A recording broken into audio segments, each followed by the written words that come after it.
दोस्तों नमस्कार, मैं संजय मग्गू और मौजूद हैं देश रोजाना के डिजिटल मीडिया प्लेटफॉर्म पर। रात के 9 बज रहे हैं और समय है प्राइम टाइम का। तो आज के प्राइम टाइम में जिन खबरों पर आपसे बात करेंगे उनमें सबसे पहले तो बात होगी हरियाणा की राजनीति की, जिसके अंदर आज चौधरी वीरेंद्र सिंह ने एक टेंशन दे दी बीजेपी के नेताओं के लिए भी और एक टेंशन दे दी जेजेपी को। बात करेंगे हरियाणा की कांग्रेस की भी कि जिसके अंदर कैप्टन अजय यादव कुछ कह रहे हैं। बात मुख्यमंत्री मनोहर लाल की भी करेंगे। इसके साथ साथ बात देश की सियासत की भी होगी कि प्रधानमंत्री मोदी आज राजस्थान और मध्य प्रदेश गए। बात देश के जीएसटी कलेक्शन की भी होगी। लेकिन इन सबसे पहले बात होगी उन खबरों पर जो आज चर्चाओं में हैं, जो आज मुख्य खबरें हैं। जो खबरें आज सुर्खियों में हैं उनमें मुख्य है कि राजस्थान में भी मध्य प्रदेश का फॉर्मूला आजमाने की तैयारी में है भाजपा। केंद्रीय मंत्रियों और सांसदों को मिल सकता है बीजेपी का टिकट। पीएम मोदी ने राजस्थान में भरी हुंकार, मध्य प्रदेश में साधा विपक्षियों पर निशाना। छत्तीसगढ़ की सभी 90 विधानसभा सीटों पर कांग्रेस ने निकाली भरोसा यात्रा। कांग्रेस के युवराज पहुंचे अमृतसर स्वर्ण मंदिर में की कार सेवा। बिहार सरकार ने जातिगत जनगणना के आंकड़े जारी किए। 36% अत्यंत पिछड़ा और 27% पिछड़ा वर्ग तो वहीं 1.68% अनुसूचित जनजाति की बताई गई जनसंख्या। दिल्ली पुलिस स्पेशल सेल की बड़ी कामयाबी, एनआईए का मोस्ट वांटेड आतंकी शाहनवाज गिरफ्तार। राष्ट्रपिता महात्मा गांधी और पूर्व प्रधानमंत्री लाल बहादुर शास्त्री की जयंती पर देश ने किया नमन। पीएम मोदी ने राजघाट पर जाकर दी बापू को श्रद्धांजलि। तो ये थी वो खबरें जो आज सुर्खियों में हैं। अब शुरू करते हैं खबरों का प्राइम टाइम का सिलसिला। तो पूरे देश के अंदर सियासत इस समय बहुत उग्र है, बहुत तेज़ी से चल रही है। जिन राज्यों में चुनाव है यानी कि मध्य प्रदेश, छत्तीसगढ़, राजस्थान, तेलंगाना, मिजोरम, वहाँ तो है ही है। लेकिन जहाँ चुनाव वेटिंग में है यानी कि हरियाणा के अंदर भी सियासत पूरे उफान पर है। आज हरियाणा के अंदर भारतीय जनता पार्टी के कद्दावर नेता चौधरी वीरेंद्र सिंह ने प्रदेश की जनता को, अपने समर्थकों को, शुभचिंतकों को, साथियों को आवाज़ सुनाई। हालांकि आवाज़ तो चौधरी वीरेंद्र सिंह बहुत दिन से सुना रहे हैं और तभी तो चौधरी वीरेंद्र सिंह बागी नेता कहलाते हैं, क्योंकि वो जब भी किसी भी पार्टी में रहें उनका कहना है कि जनता की भलाई की बात करते हैं और अपनी पार्टी से बगावत कर देते हैं। आज जींद में चौधरी साहब ने शक्ति प्रदर्शन किया और उस शक्ति प्रदर्शन में उन्होंने नए सियासी भविष्य की उड़ान भरने की बात कही। अगर ये मान लें कि 2014 के बाद ये पहली सियासी रैली थी जो बहुत सफल हुई वीरेंद्र सिंह की। आपको बता दें कि जींद में हुई इस रैली के अंदर चौधरी वीरेंद्र सिंह ने किसी भी पार्टी का झंडा डंडा नहीं मंगाया था। यानी कि जो रैली हुई थी वो तिरंगे पर हुई थी, राष्ट्रीय ध्वज पर हुई थी। बड़ा पंडाल सजा था, बड़ी स्टेज सजी थी और उसके अंदर हज़ारों कुर्सियां लगाई गई थी। पंडाल में बड़ी बड़ी एलईडी स्क्रीन भी थी। पंडाल कहें तो बढ़िया भरा हुआ था, भीड़ के लिहाज से रैली ठीक ठाक थी। और उस रैली के मंच से जब चौधरी वीरेंद्र सिंह बोले तो उनके जो निशाने साधे गए, प्रत्यक्ष तो वो जेजेपी पर बोले लेकिन निशाने बीजेपी पर भी साधे। बीजेपी के बारे में ये भी कहा कि कहीं ये ना समझे कि उन्होंने हमें कुछ दे दिया, हमने भी एहसान किए उनके ऊपर। और ये भी कह दिया कि अगर जेजेपी के साथ गठबंधन रहा तो फिर मैं साथ नहीं रहूँगा। आपसे किसी अगले वीडियो में शेयर करेंगे, आपसे चर्चा करेंगे कि आखिर इसके पीछे राज क्या है, कारण क्या है, क्यों इतना गुस्से में चौधरी साहब। तो चौधरी साहब ने कांग्रेस और बीजेपी दोनों की तारीफ भी की, दोनों की बुराई भी की। जेजेपी को उन्होंने सबसे बड़ी धोखेबाज और सबसे बड़ी भ्रष्टाचारी पार्टी कह दिया। सुनिए क्या कह रहे हैं चौधरी वीरेंद्र सिंह। दूसरी तरफ जो आपको समझाने की बात है वो ये कि मैं ये बात पहले भी कह चुका हूं, आज भी कह रहा हूं कि भारतीय जनता पार्टी का और जेजेपी का, दुष्यंत चौटाला का और भारतीय जनता पार्टी का अगर समझौता चलेगा हरियाणा में तो वीरेंद्र सिंह नहीं रहेगा। भाई ये बात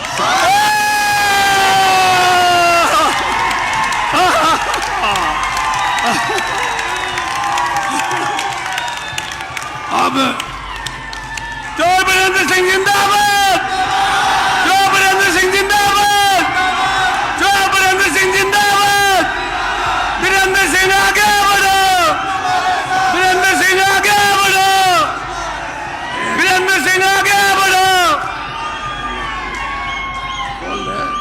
जितना भ्रष्टाचार जेजेपी और जेजेपी का जो जिसको तुमने ये समझा था कि वो ये तो ऊपर से अवतार उतर के आ गया, देवीलाल दोबारा नजर आने लग गया। मैं आपको एक बात कहूं कि जितना धोखा लोगों को इस जेजेपी पार्टी के बड़े नेता ने दिया है, इससे बड़ा धोखा राजनीति में आज तक किसी नेता ने कभी भी नहीं दिया जितना बड़ा इन्होंने दिया है। तो ये तो बात थी चौधरी वीरेंद्र सिंह की, जिन्होंने कहा कि गठबंधन तोड़ेंगे तो बात बनेगी, लेकिन कांग्रेस के खेमे में कुछ अलग खिचड़ी पक रही है। हालांकि वहाँ भी प्रदेश में तो कांग्रेस के नेताओं यानी कि हुड्डा जी और अन्य नेताओं के बीच में तकरार चलती रहती है, लेकिन अब पिछले काफ़ी दिनों से बड़े नेता एक और हैं कांग्रेस में, कैप्टन अजय यादव। और कैप्टन अजय यादव की हुड्डा साहब से पटरी ठीक बैठने लगी है। कभी दोनों में 36 का आंकड़ा हुआ करता था। लालू यादव के समधी हैं कैप्टन अजय यादव और बड़े राजनेता हैं। तो अब हुड्डा जी की तर्ज पर कैप्टन अजय यादव कह रहे हैं कि कांग्रेस खुद में सक्षम है, लेकिन इसके साथ साथ कैप्टन साहब ये भी कह रहे हैं कि सारा जो फैसला होगा वो आला कमान पर होगा, यानी कि जो पार्टी जो नेतृत्व है वो जो फैसला करेगा वो ठीक है। बात दरअसल यूँ थी कि कैप्टन अजय यादव से हरियाणा में इंडिया अलायंस को लेकर सवाल पूछा गया। तो ये तो वो बातें थी जो चौधरी वीरेंद्र सिंह की थी और कांग्रेस के नेताओं की थी, यानी कि एक गठबंधन टूटने की और एक गठबंधन बनने की। अब आपसे बात करते हैं हरियाणा सरकार के बारे में। तो विधानसभा चुनाव के मद्देनज़र कई लोक लुभावन घोषणाएं सरकार आजकल कर रही है।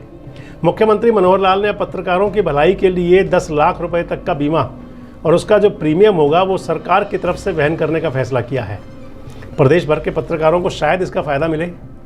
इसके साथ साथ सरकार ने कहा है कि जो 60 साल से ज़्यादा की उम्र के पत्रकार हैं, मान्यता प्राप्त पत्रकार, उनकी पेंशन राशि में भी बढ़ोतरी कर सकते हैं।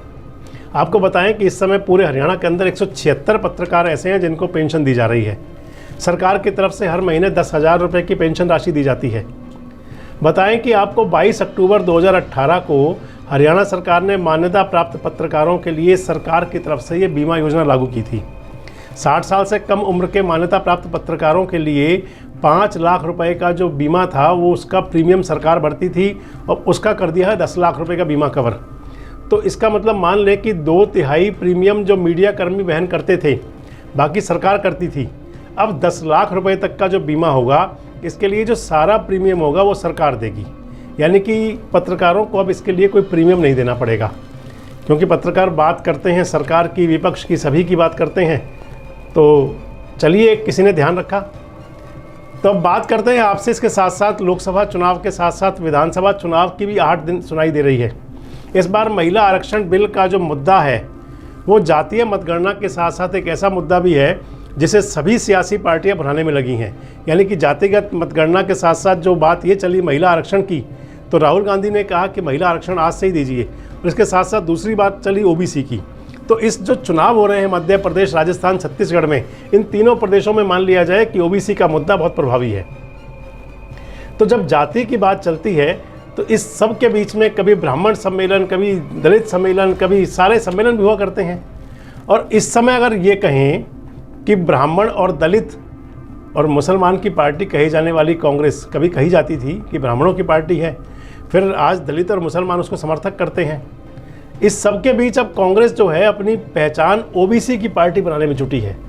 कांग्रेस के युवराज राहुल गांधी ऐसा कोई मौका नहीं छोड़ते जिसमें वे खुद को ओबीसी का हितैषी बनाने से चूक जाएं।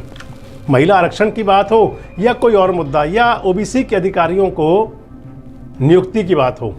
अब लोकसभा में भी उन्होंने ओबीसी कैटेगरी के लिए अलग से सीट देने की डिमांड रखी थी, तो वहीं जातिगत जनगणना की भी वे लगातार मांग कर रहे हैं। अब इस सब के बीच में एक बार फिर कैप्टन अजय यादव आते हैं, पुराने नेता हैं उनके। वो कह रहे हैं कि ये कोई मुद्दा नहीं है, ये अधिकार की बात है। ओबीसी महिलाओं के साथ साथ भेदभाव और अत्याचार हो रहा है, इसके लिए हम लड़ेंगे। तो ओबीसी के बड़े नेता हैं कैप्टन अजय यादव कांग्रेस के अंदर भी। अब सवाल ये उठता है कि क्या ओबीसी कल्याण के नाम पर बनी पार्टियों के मुखिया यह बर्दाश्त कर पाएंगे कि उनकी जगह कांग्रेस या राहुल गांधी या और कोई इस प्रकार के नेता ले लें। और अगर इंडिया गठबंधन मिलकर चुनाव लड़ता है तो फिर तेजस्वी यादव, नीतीश कुमार, अखिलेश यादव और मायावती जैसे नेताओं का क्या होगा? क्या ये कभी बर्दाश्त कर पाएंगे कि उनका मतदाता किसी और के झंडे के नीचे चला जाए?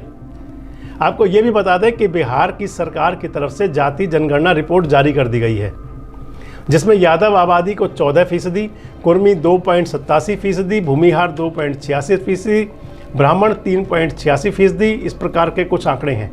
बिहार में जो स्वर्ण मतदाताओं की जनसंख्या वो 15.52%, SC 19.65% और ST 1.68% है। तो ये जातिगत जनगणना के आंकड़े जो बिहार की बात चलती थी वो जारी हुए हैं। तो इन सब बातों के साथ, यानी कि जो पॉलिटिकल जो आपसे बातें की, इसके साथ अब बात करते हैं उस खबर की जो देश की तरक्की के लिए अच्छी खबर है। तो अच्छी खबर ये है कि सितंबर महीने में GST के कलेक्शन में रिकॉर्ड का उछाल हुआ है। सरकार के खजाने में 1,62,712 करोड़ रुपए की रिकवरी आई है, जो कि अक्टूबर महीने की पहली तारीख को दर्ज की गई। तो केंद्र सरकार की तरफ से एक अच्छी खबर ये सामने आई है कि वित्त मंत्रालय ने सितंबर 2023 के महीने के GST कलेक्शन का जो आंकड़ा जारी किया है, उसके मुताबिक देश में सकल माल और सेवा कर यानी कि GST कलेक्शन सालाना आधार पर 10% बढ़ोतरी के साथ 1,62,000 करोड़ रुपए हो गया है। यानी कि चालू वित्त वर्ष में GST के जरिए सरकार का खजाना लगातार भर रहा है। इस साल में चौथा महीना है कि जब GST के कलेक्शन में इस प्रकार की जो उछाल दर्ज किया गया है। वित्त मंत्रालय के द्वारा जारी GST कलेक्शन के संबंध में जो बयान सामने आया है, उसके मुताबिक सितंबर 2023 में कलेक्शन पिछले साल की इस समान अवधि के 1,47,000 लाख करोड़ रुपए से 10% ज़्यादा रहा है। अगस्त 2023 के दौरान सरकार को 1,59,069 करोड़ रुपए का सकल GST कलेक्शन मिला था। आपको बता दें कि देश में GST लागू किए जाने के बाद से इस साल अप्रैल 2023 में सबसे ज़्यादा GST कलेक्शन हुआ, यानी कि 1,87,000 करोड़ रुपया। तो ये देश के लिए अच्छा है। जब कर कलेक्शन ज़्यादा होगा तो फिर विकास की दरवाजे ज़्यादा खुल सकेंगे। तो आज के प्राइम टाइम में इतना ही। दीजिए इजाज़त। कल आपसे फिर मुलाकात होगी कुछ उन खबरों के साथ, कुछ उन मुद्दों के साथ जो रखते हैं आपसे सरोकार। तब तक अपना बहुत ध्यान रखें। शुभ रात्रि। हमारे साथ जुड़े रहने के लिए देखते रहिए देश रोजाना का YouTube चैनल। सब्सक्राइब कीजिए, साथ ही देश रोजाना की खबरें सबसे पहले देखने के लिए प्रेस कीजिए बेल आइकन।